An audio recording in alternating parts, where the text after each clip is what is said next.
Hello students, welcome to Surabhi learning academy. আশা করি তোমরা সবাই খুব ভালো আছো। আমি তোমাদের সুরভি ম্যাম, আর আমি আবারও চলে এসেছি তোমাদের জন্য একটা নতুন ক্লাস নিয়ে। আজ আমাদের আলোচনার বিষয় ক্লাস 8-এর সায়েন্সের চ্যাপ্টার তাপ অর্থাৎ হিট। এই ক্লাসের আজকে পার্ট 3।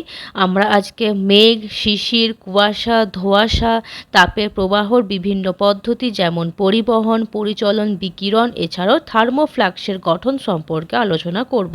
এর আগে পার্ট 1 এবং পার্ট 2 অলরেডি আপলোড হয়ে গেছে। তোমরা যারা এখনও দেখোনি তারা অবশ্যই গিয়ে চ্যানেলে ভিজিট করো। সেখানে ক্লাস 8 সায়েন্স বলে প্লেলিস্ট করা আছে, সেখান থেকে তোমরা সহজেই দেখে নিতে পারবে। চলো তাহলে দেরি না করে আজকের ক্লাস আমরা শুরু করি। তোমরা কখনো দেখে থাকবে যখন আমরা ফ্রিজ থেকে কোনো ঠান্ডা জলের বোতল বের করি বা স্টিলের গ্লাসের মধ্যে আমরা ফ্রিজের ঠান্ডা জল রাখি, তখন কিছুক্ষণ পর কি হয় না, গ্লাসের বডিতে বা ওই বোতলের বডিতে ধীরে ধীরে একটু একটু জলবিন্দু জমা হতে থাকে। মানে জলবিন্দু জমা হতে থাকে। তো তাহলে এটা কেন হয়? এটা কি বোতলের জলটাকে লিক করে? একদমই না। এটা কেন হয় না, বাইরের জলীয় বাষ্প আছে, তাই তো বাইরের আমাদের বায়ুতে থাকা জলীয় বাষ্পটা যখন সেই ঠান্ডা বোতলের সংস্পর্শে আসে তখন সে তাপ অপসারণ করে ওখানে তরল রূপে জমা হয়। মানে আমাদের বায়ুমণ্ডলে যে বাষ্পটা আছে সে যখন ওই ঠান্ডা বোতলের সংস্পর্শে আসে তখন সে তাপ অপসারণ করে ওখানে জলবিন্দু আকারে জমা হয়। এটা একটা শীতকালে দেখবে শিশির পড়ে, এটাও একটা ঘনীভবনের উদাহরণ। তাছাড়া রান্নার সময় দেখবে মনে করো ভাত ফুটছে, সেই হাঁড়ির ঢাকনার ভেতরে দেখবে জল জমে থাকে। মানে গরম, মনে করো কড়াইয়ে কিছু রান্না হচ্ছে, তার উপর ঢাকা দিলে সেই ঢাকাটা যখন তুললে দেখলে জল জমা হয়েছে সেখানটা কেন হয়? কারণ সেখানে গরম বাষ্প ওখানে স্টিলের যে ঠান্ডা থালাটা থাকে সেখানে ঠান্ডা সংস্পর্শে এসে তরলে পরিণত হয়। এছাড়াও দেখবে যখন মেঘ থেকে বৃষ্টি হওয়াও হলো একটা ঘনীভবনের ফল। কারণ জলীয় বাষ্প ঠান্ডা হয়, ওখানে ছোট ছোট জলকণায় পরিণত হয়, এইভাবে বৃষ্টিও পড়ে। তাহলে এখানে আমরা ঘনীভবনেরও বেশ কিছু উদাহরণ দেখলাম। এছাড়া জলীয় বাষ্প দ্বারা সম্পৃক্ত বায়ু, নির্দিষ্ট উষ্ণতায় কোনো নির্দিষ্ট পরিমাণ বায়ু সবচেয়ে বেশি যতটা জলীয় বাষ্প ধারণ করতে পারে সেই বায়ুকে জলীয় বাষ্প দ্বারা সম্পৃক্ত বায়ু বলা হয়। তোমরা আগে জেনে নাও যে সম্পৃক্ত কথাটি মানে কি। আমরা শুনে থাকবো সম্পৃক্ত দ্রবণের কথা, আমরা শুনে থেকেছি। সম্পৃক্ত দ্রবণ কি না, সম্পৃক্ত দ্রবণ হলো, মনে করো 1 গ্লাস জল আছে, তার উপর তুমি 1 চামচ চিনি দিলে, গুলে দিলে, আরেক চামচ চিনি দিলে, গুললে, আরেক চামচ চিনি দিলে, গুললে, এরকম করে হয়তো তুমি 5 চামচ অবধি তুমি চিনি গুলতে পারলে, আরও হয়তো 6 নম্বর চামচটা তুমি চিনিটা আর গুলছে না। তার মানে বলতে হবে যে ওই দ্রবণটা, মানে ওই চিনি জলের যে দ্রবণটা ওটা সম্পৃক্ত হয়ে গেছে। ঠিক আছে, মানে আর ও দ্রাব নিতে পারবে না। দ্রাব আর দ্রাবক নিশ্চয়ই তোমরা জানো যে দ্রবণে দুটি অংশ থাকে, একটা দ্রাব, একটা দ্রাবক। দ্রাবক হলো যেটা বেশি পরিমাণে থাকে অর্থাৎ জল, দ্রাব হলো যেটা কম পরিমাণে থাকে অর্থাৎ চিনি। তো যখন দ্রবণের দ্রাবক যখন আর দ্রাবণ নিতে পারে না তখন বোঝা যায় যে ওটা সম্পৃক্ত হয়ে গেছে। তাহলে এখানে সম্পৃক্ত বায়ু কথাটাও তাই, যে বায়ুতে জলীয় বাষ্প যতটা পরিমাণ জলীয় বাষ্প ধারণ করতে পারবে সেই পরিমাণটাই হলো ওই সম্পৃক্ত বায়ু। মানে নির্দিষ্ট উষ্ণতায় নির্দিষ্ট পরিমাণ, অবশ্যই নির্দিষ্ট উষ্ণতা স্থির থাকতে হবে। কারণ মনে করো চিনি জলটাকে তুমি যদি আগুনে বসিয়ে যাও তখন দেখবে 6 চামচ কেন আরও বেশি চামচ তোমার গুলে যাবে। বা এই দ্রবণটাকে কোনো গ্লাসের জায়গায় একটা বড় গামলায় রাখো, মানে আয়তনটাকে বাড়িয়ে দাও, আরও জল দাও, দেখবে আরও অনেক চিনি গুলে যাবে। তাই বলছে নির্দিষ্ট উষ্ণতা এবং নির্দিষ্ট পরিমাণ বায়ুতে সব থেকে বেশি যতটা পরিমাণ ও জলীয় বাষ্পকে ধারণ করতে পারে, যেমন জল যতটা চিনিকে ধারণ করতে পারছে সেই রকম বায়ু যতটা জলীয় বাষ্প ধারণ করতে পারে সেই বায়ুকে বলা হয় জলীয় বাষ্প দ্বারা সম্পৃক্ত বায়ু। বায়ুর আয়তন বাড়লে জলীয় বাষ্প ধারণ ক্ষমতাও বাড়বে। আগেই বললাম যে যদি কোনো বড় গামলায় রাখো, বেশি জল দাও, তাহলে আরও চিনি ধারণ করার ক্ষমতা ওর বাড়বে। একই রকম উষ্ণতা বাড়ালেও জলীয় বাষ্প ধারণ করার ক্ষমতা বাড়বে। আগেই বললাম চিনি জলের দ্রবণটাকে যদি আগুনে বসিয়ে দাও তখন ওই চিনিটা গুললে তুমি আরও চিনি দিতে পারবে। শিশিরাঙ্ক কি না, যে উষ্ণতায় কোনো নির্দিষ্ট পরিমাণ বায়ু তার মধ্যে উপস্থিত জলীয় বাষ্প দ্বারা সম্পৃক্ত হয়ে যায় সেই উষ্ণতাকে শিশিরাঙ্ক বলা হয়। আগে দেখলাম যে জলীয় বাষ্প দিয়ে কি হয়, বায়ু সম্পৃক্ত হয় যতটা পরিমাণ ও ধারণ করতে পারে। এবার যে উষ্ণতায় ধরে নাও 25°C উষ্ণতায় কোনো নির্দিষ্ট পরিমাণ বায়ু তার মধ্যে উপস্থিত জলীয় বাষ্প দ্বারা সম্পৃক্ত হয়ে গেছে, তো সেই উষ্ণতাটাকে বলা হয় শিশিরাঙ্ক। ঘনীভবনে কিছু প্রাকৃতিক উদাহরণ কি, মেঘ, শিশির, কুয়াশা, ধোঁয়াশা। এরপর আমরা এইগুলো নিয়ে আলোচনা করব। দেখো, মেঘ কিভাবে সৃষ্টি হয় না, সূর্যের তাপে নদী, পুকুর, সমুদ্র ইত্যাদির জল বাষ্পীভূত হয়ে জলীয় বাষ্পে পরিণত হয়। এই জলীয় বাষ্প ওপরে ঠান্ডা স্তরে উঠে ঠান্ডা হয়ে ক্ষুদ্র ক্ষুদ্র জলের কণায় পরিণত হয়। অসংখ্য ক্ষুদ্র জলের কণা একত্রিত হয়ে মেঘ সৃষ্টি হয়। তোমরা এই ছবিতে দেখো যে এখানে বুঝতে পারছো যে সূর্যের তাপ যখন প্রচণ্ড থাকে, যেমন গ্রীষ্মকালে, তখন কি হয়, আমাদের নদী পুকুর সব শুকিয়ে যায়। শুকিয়ে জলটা যায় কোথায়? সে জলটা বাষ্পীভূত হয়ে জলীয় বাষ্পে পরিণত হয়। এরপর সেই জলীয় বাষ্প ওপরে ঠান্ডা স্তরে উঠে ঠান্ডা হয়ে ক্ষুদ্র ক্ষুদ্র জলের কণায় পরিণত হয়। এবার জলীয় বাষ্পটা হয়ে সেটা ওপরে ঠান্ডা স্তরে কেন যায়? কারণ দেখবে যে যত ওপরে ওঠা যায় তত ঠান্ডা থাকে। যেমন দেখবে পাহাড়ি অঞ্চলে বেশি ঠান্ডা, তাই তো? পাহাড়ি অঞ্চলে বায়ু বেশি ঠান্ডা। তাহলে জলীয় বাষ্প ওপরে ঠান্ডা স্তরে উঠে ঠান্ডা হয়ে কি হয় না, ক্ষুদ্র ক্ষুদ্র জলের কণায় পরিণত হয়। আগেই দেখলাম যেরকম ফ্রিজ থেকে কোনো বোতল বের করা হলে সেই আশেপাশে জলীয় বাষ্পপূর্ণ বায়ু যখন সেই ঠান্ডা বোতলের সংস্পর্শে আসছে তখন ক্ষুদ্র ক্ষুদ্র জলের কণায় পরিণত হচ্ছে। একই রকম এই জলীয় বাষ্প যখন ওপরে উঠে ঠান্ডা স্তরের সংস্পর্শে আসছে তখন ঠান্ডা হয়ে ক্ষুদ্র ক্ষুদ্র জলের কণায় পরিণত হচ্ছে। তারপর অসংখ্য ক্ষুদ্র ক্ষুদ্র জলের কণা একত্রিত হয়ে তৈরি হচ্ছে মেঘ। তাহলে মেঘ এইভাবে সৃষ্টি হয়। আশা করি তোমরা বুঝতে পেরেছো। এরপর আমরা শিশির সম্পর্কে দেখব যে শিশির কিভাবে সৃষ্টি হয়। তোমরা একটু আগে দেখলে যে শিশিরাঙ্ক ব্যাপারটা কি না, যে উষ্ণতায় কি হয় না, বায়ু জলীয় বাষ্প দ্বারা সম্পৃক্ত হয়, মানে বায়ু যতটা পরিমাণ জলীয় বাষ্প ধারণ করতে পারবে সেটা পূর্ণ হয়ে যায়, সেই উষ্ণতাটাকে বলা হয় না শিশিরাঙ্ক। এবার ওই উষ্ণতার থেকেও যদি নিচে নেমে যায়, মানে শিশিরাঙ্ক থেকেও যদি উষ্ণতা নিচে নেমে যায় তখন কি হয় না, ঠান্ডা হয়। সেই জলীয় বাষ্পটা ঠান্ডা হয়ে ছোট ছোট জলের ফোঁটায় পরিণত হয়ে ঘাস, পাতা এবং বিভিন্ন বস্তুর ওপর জমে। এই ছোট জলের ফোঁটাগুলোকেই বলা হয় শিশির। দেখো এই ছবিতে কি সুন্দর কচু পাতার ওপর শিশিরটা পড়েছে। সাধারণত রাতের বেলায় কি হয়, শিশির পড়ে, কারণ রাতে ভূপৃষ্ঠ ও গাছপালা দ্রুত ঠান্ডা হয়ে যায়। আমাদের দিনের বেলায় কি হয়, সূর্যের তাপ থাকে তাই ঠান্ডা তো হতে পারে না। রাতে আমাদের ভূপৃষ্ঠ বা গাছপালা দ্রুত ঠান্ডা হয়ে যায়।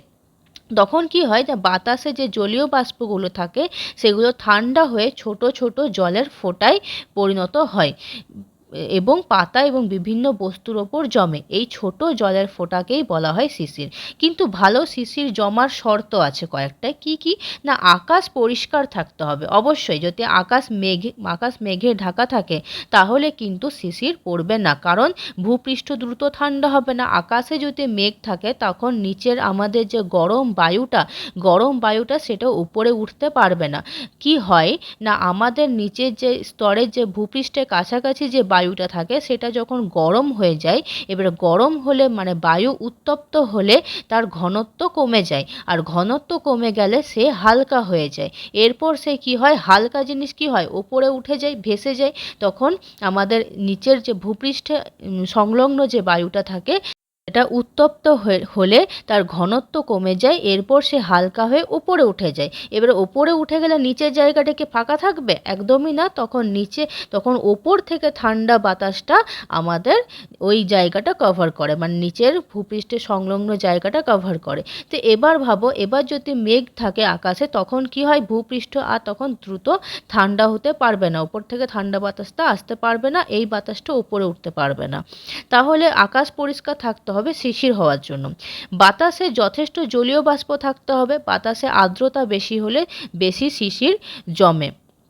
দেখবে বর্ষাকালে বা শীতকালে দেখবে বেশি শিশির জমে, জলীয় বাষ্প আমাদের বেশি থাকতে হবে।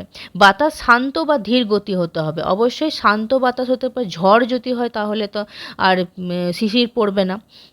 রাত দীর্ঘ ও ঠান্ডা হতে হবে, রাত বেশি সময় ঠান্ডা থাকলে বেশি শিশির জমে।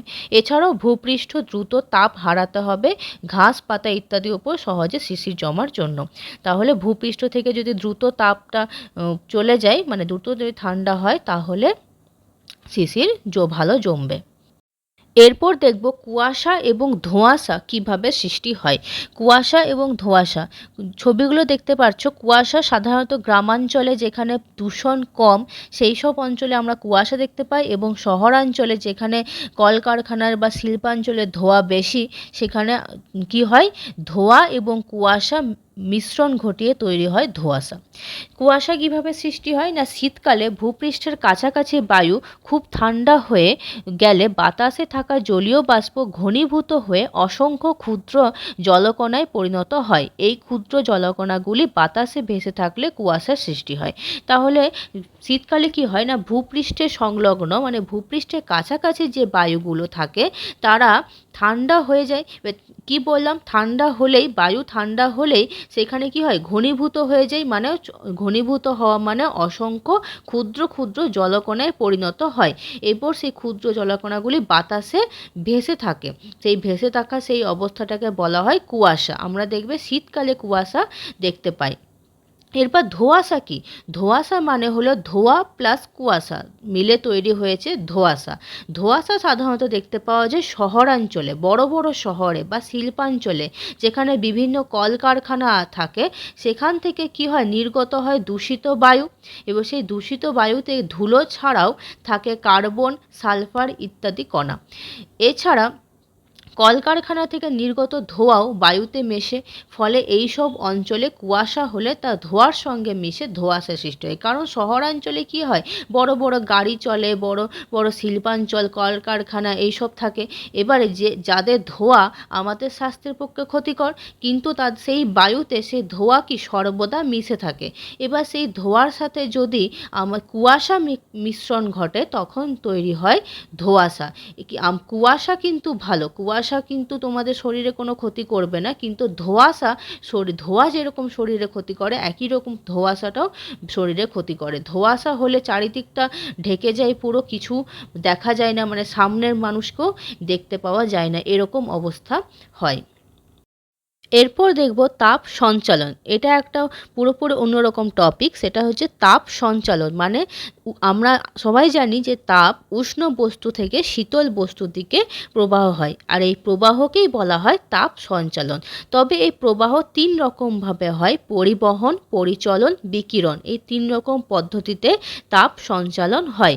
পরিবহন সাধারণত কঠিন মাধ্যমে দেখা যায়, মানে কঠিন পদার্থের ক্ষেত্রে দেখা যায়। পরিচলন দেখা যায় তরল ও গ্যাসীয় মাধ্যমে, এবং বিকিরণ দেখা যায় শূন্য মাধ্যমে। এরপর আমরা এই 3টে পদ্ধতি সম্পর্কে আলোচনা করব। তাপের পরিবহন।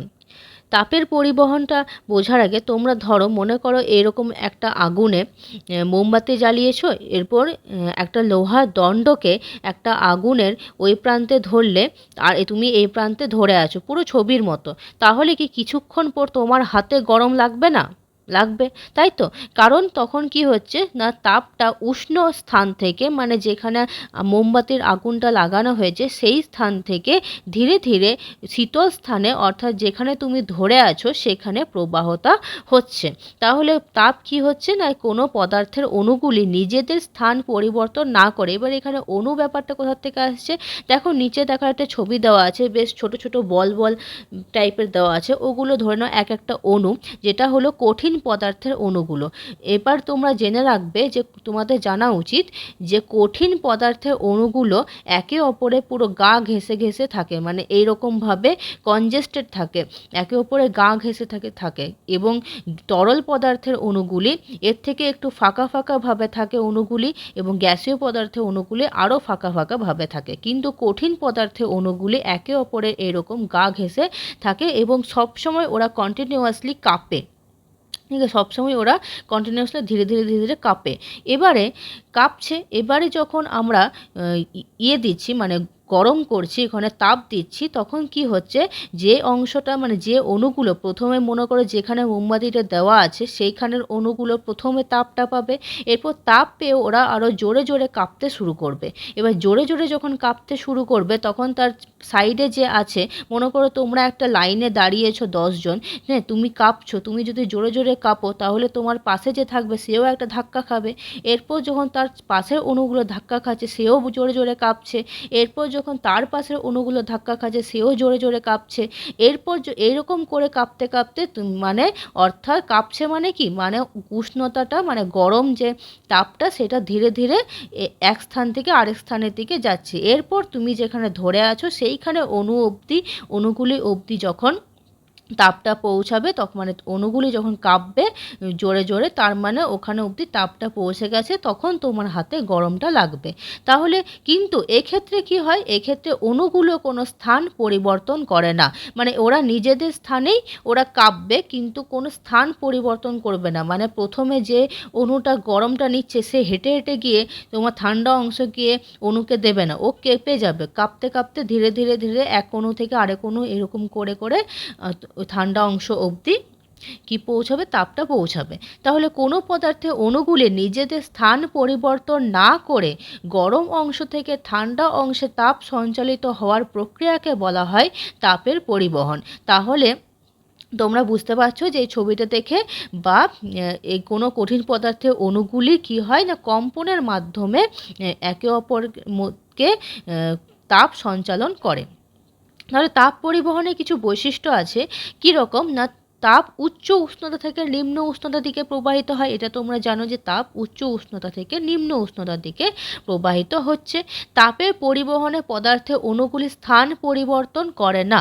তাপের পরিবহন প্রধানত কঠিন পদার্থে ঘটে। এটা শুধুমাত্র হয় কঠিন পদার্থে। কেন কঠিন পদার্থে হয়?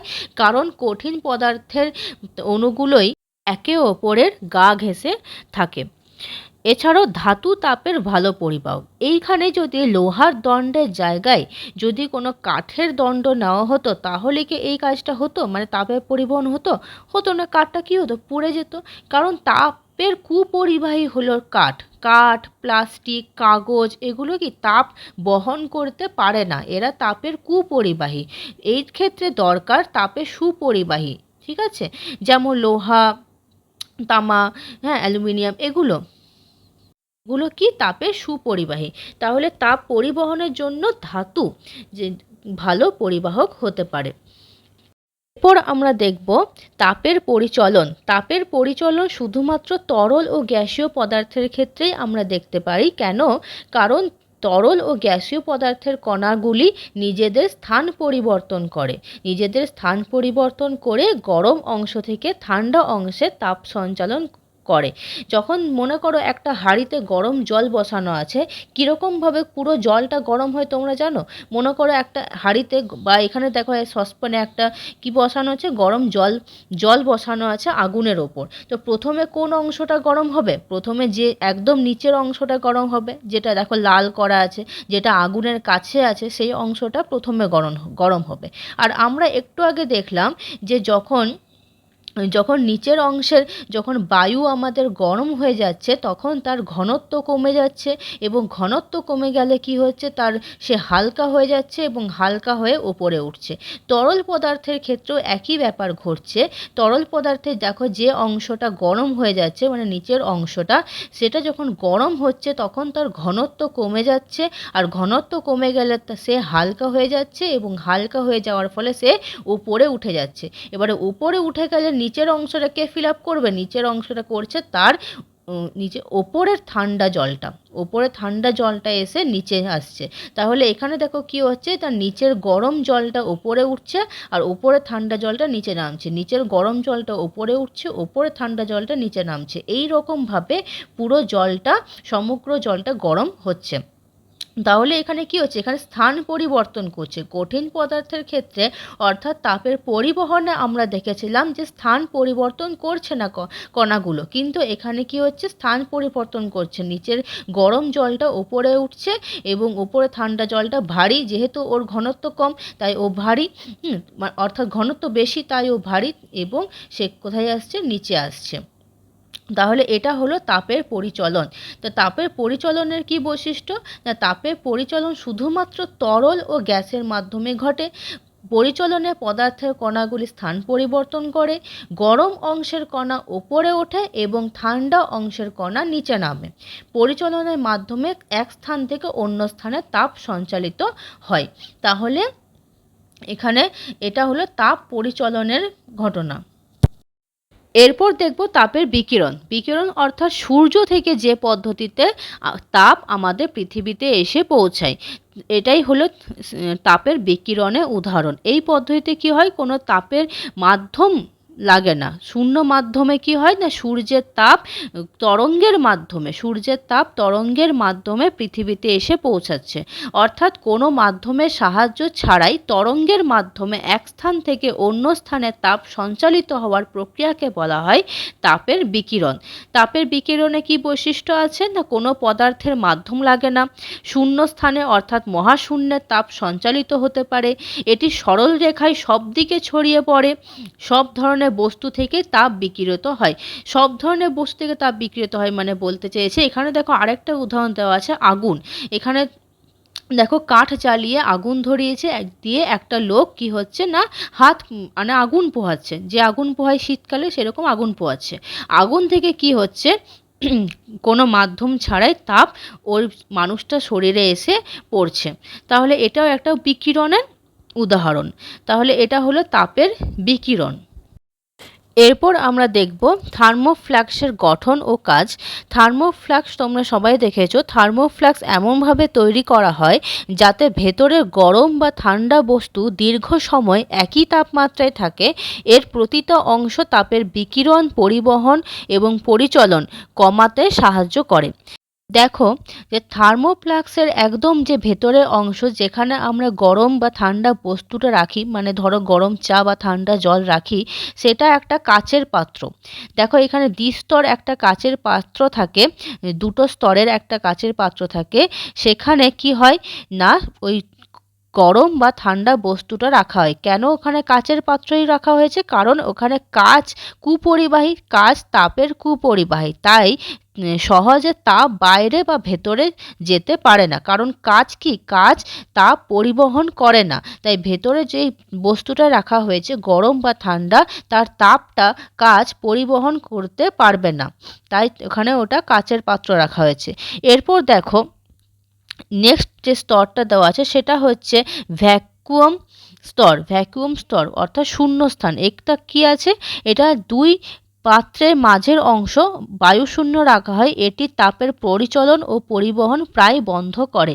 দুই স্তরের কাচের মাঝখানে, এখনই বললাম যে কাচের দুটো স্তর থাকে, কিন্তু তাদের মাঝখানে বায়ুশূন্য স্থান রাখা হয়, এটাকে বলা হয় ভ্যাকুয়াম স্তর।